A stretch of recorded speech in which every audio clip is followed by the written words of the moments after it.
ممكن الليمف نودز تبقى موجودة لوحدها بس من غير pulmonary parenchymal changes؟ أي نعم، أي نعم ممكن يبقى موجود. ممكن البلمونري parenchymal changes تبقى موجودة لوحدها بس من غير lymph nodes؟ ممكن، برافو عليك. لكن في هذا الوقت you cannot reach the diagnosis of sarcoid. لو كان في خطوط هتقول interstitial lung disease، لو كان في نوديولز هتقول biliary shadows، صح كده؟ يبقى إذا you cannot reach the diagnosis of sarcoid unless you have the clinical support إن العيان known أصلا إن هو عنده sarcoid، أو إن يكون في lymph nodes. طالما الليمف نودز مش موجودة then you diagnose زي ما اتفقنا diffuse lung disease سواء interstitial أو medial. Then this is the case of sarcoid with enlargement of the hilar shadow, extra density on the hilum, and the CT showed discrete lymph nodes throughout the mediastinum, diagnostic of sarcoid. And this is the nodes of lymphoma. And the nodes of lymphoma are bulky and they are homogeneous, and the vessels are seen floating inside the mass. Then you know that this is bulky lymphadenopathy, homogeneously enhanced, usually amalgamated, and indeed do not contain calcium nor areas of breakdown. Okay. Then what happens if you know that the patient has a known extrathoracic malignancy؟ يعني عنده primary malignancy أو عنده lymphoma. لو عنده lymphoma يبقى النودز lymphoma. لو عنده primary malignancy يبقى النودز metastasis. And this patient is known to have Hodgkin disease. Then this lymph node mass is lymphoma, and this lymph node mass encircling the bronchus is lymphoma. This is the known extrathoracic lesion ولكنه مش معروف في الكلينيكال وباين في الصور. And if you look carefully, this is a female patient with breast cancer. And you see the cancer is eroding the skin and the mass in the left breast. Then you know that these lymph nodes are metastatic. And you know these focal lesions in the liver are metastatic. And this patient is known to have cholangiocarcinoma. And in the frontal view, you got enlargement of the hilar shadow, which may represent vessels and may represent nodes. Then you have the lateral view, and you see an extra density superimposed on the hilum, diagnostic of mediastinal lymphadenopathy, which is metastatic, secondary to this cholangiocarcinoma. Then if you see the lesion inside the chest, like this one with bronchogenic carcinoma and the metastatic lymphadenopathy, then you know that these are metastatic disease. And here is another case. You see a pulmonary lesion representing a bronchogenic carcinoma and enlargement of the retrocaval lymph nodes, diagnostic of metastatic lymphadenopathy. Then يبقى احنا عندنا 3 lesions ثابتين in the mediastinum اللي هو السيست والهرنيا والليمف نودز، وعندنا حاجات إضافية. هنتقل دلوقتي إلى الحاجات الإضافية بتاعة الانتيريور mediastinum. الانتيريور mediastinum فيها 3 ماسز كلهم بيبتدوا بحرف الت اللي هم the thyroid and the thymus and the teratodermoid. كلكم عارفين إن الثيرويد تقريبا هي الحاجة الوحيدة اللي بتزق التراكية. يعني انت لو عملت تشيست اكس راي ولقيت التراكية مزقوقة كده تعرف ان اللي زقها الثيرويد مش اي حاجة تانية. معظم الحاجات التانية ما بتزقش التراكية الا ان الثيرويد هي الحاجة اللي most commonly ان هي to displace the trachea to one side. بغض النظر اذا كانت الثيرويد دي benign nodular goiter او كانت malignant ما يفرقش، المهم انها اشهر حاجة بتزق التراكية. then الثيرويد اللي هتزق التراكية هيكون ليها ريتروستيرنال اكستنشن، يعني نازله في الانتيريور ميدياستاينم، وده اللي جابها سيرتها هنا. Then how to diagnose retrosternal thyroid extension؟ لو كان في مالتي ديتكتور سي تي وعملت انت ساجيتال ريكونستراكشن ولقيت الثيرويد ماس اكستندنج ورا الاسترنم خلاص. او لو كان عملت كورونال ولقيت الثيرويد في وسط الشيست خلاص. لكن افرض انت you have only axial images, then retrosternal thyroid extension is not diagnosed unless you see the sternum and the thyroid behind.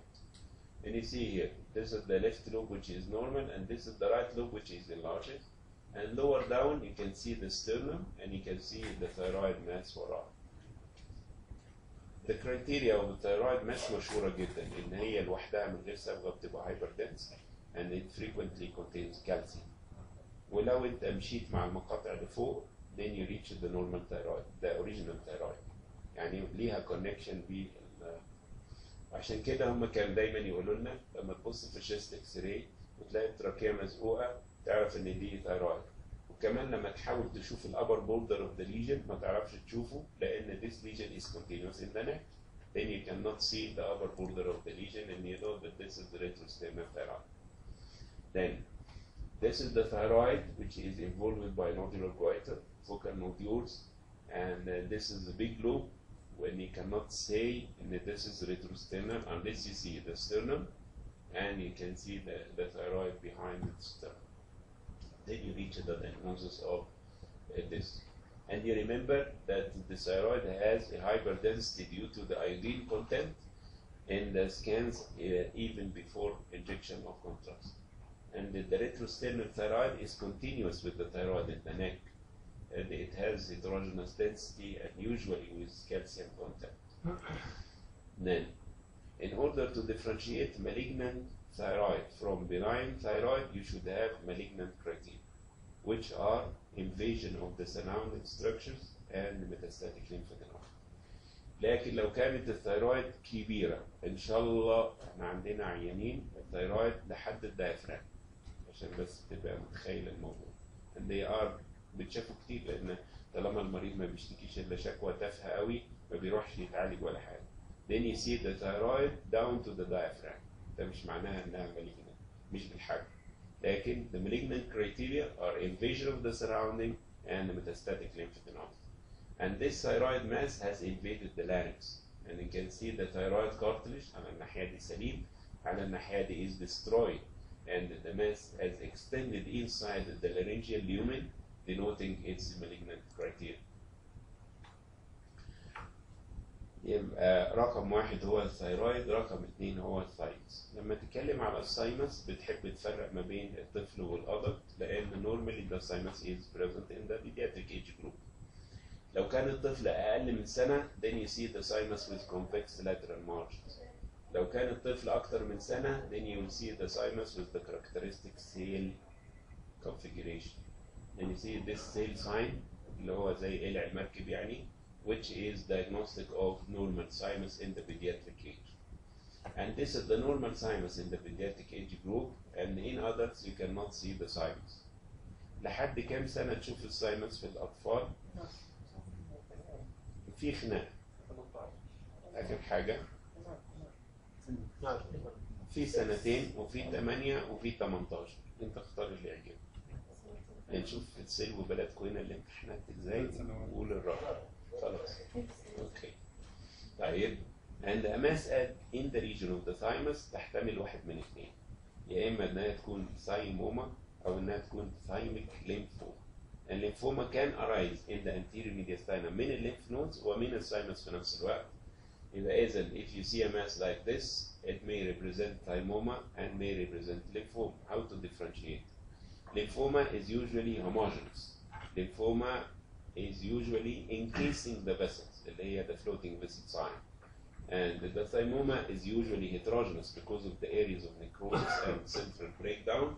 And also thymoma compress the vessels and displace them posteriorly. This is the difference between الاثنين. And if you look to this chest X-ray and you can see a mass here. And in the lateral view you can see that the mass is projected in the anterior mediastinum. And if this is a pulmonary lesion, it will be projected here in this area. But being a mediastinal pathology, it is projected here. But still, you cannot reach the diagnosis. This is an anterior mediastinal lesion, and you can see the upper border of the lesion. Then you know that this is not thyroid. And you see the trachea is also central. But there are two other masses, or three.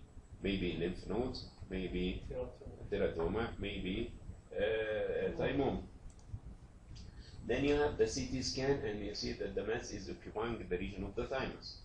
Then you know that this is a thymic tumor and you consider the possibility of thymoma طالما a lesion is not encasing the vessels.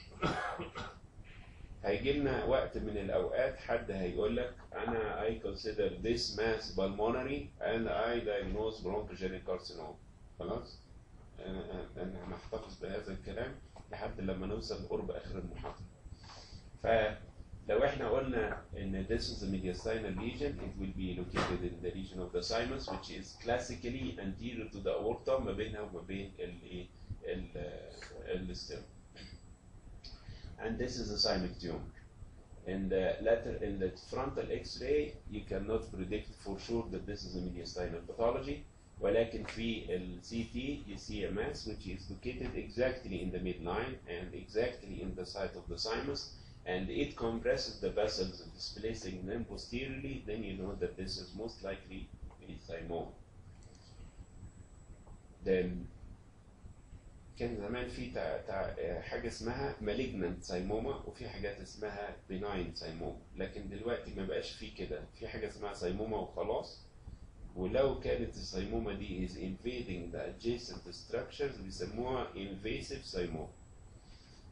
والفرق ما بين الاثنين يا جماعة مش معنى كده ان في واحدة benign وواحدة كده اسمها malignant. كل الناس مجمعين انك انت لو شلت الساينس نفسها thymic tumor وديته الباثولوجي عشان يحللوه ما يعرفش يقول لك دوت benign ولا malignant. خلاص؟ لكن احنا عندنا في الأشعة if the mass is separable from the adjacent vascular structures we call it thymoma. If the mass is invading one of the adjacent vessels we call it invasive thymoma. Like in this case, and here you can see by MRI a mass in the anterior mediastinum. And you know that this is the ascending aorta, and this is the descending aorta, and this is the pulmonary artery, and this is the tracheal bifurcation, and here there should be the superior vena cava. And the superior vena cava is obliterated by a mass of the same signal to the mediastinal mass, diagnostic of invasion of the superior vena cava. Then you know that this is an invasive thymoma. Another example, and you see here a mass, and you see here this mass. This is the arch of the aorta, and you cannot see the superior vena cava, which is obliterated. Then going down to the right atrium, and you can see that the right atrium also contains part of the tumor. And this is the left atrium, this is the aortic root, and this is the right ventricle. Then this lesion is invading the superior vena cava and is also extending into the right atrium, diagnostic of invasive thymoma. نفس الكلام. ليه أنا ما أقولش على دي برونكوجينيك كارسينوما؟ ومن المعروف كويس جدا إن البرونكوجينيك كارسينوما أشهر حاجة على الإطلاق بتقفل السوبير فينا كيفا. أكتر حاجة على الإطلاق بتقفل السوبير فينا كيفا كتيومر in the chest. هذا الإجابة هنقولها بعد شوية إزاي نفرق ما بين الاثنين. Then whenever you see this appearance, which is broadening of the superior mediastinal shadow in the chest X-ray, and you see a homogeneous mass in the anterior mediastinum with floating vessels inside, then you know that this is lymphoma. And this lymphoma may arise from the thymus and may arise from the lymph nodes, and the prognosis or management هتبقى the same. Then, if you look to the chest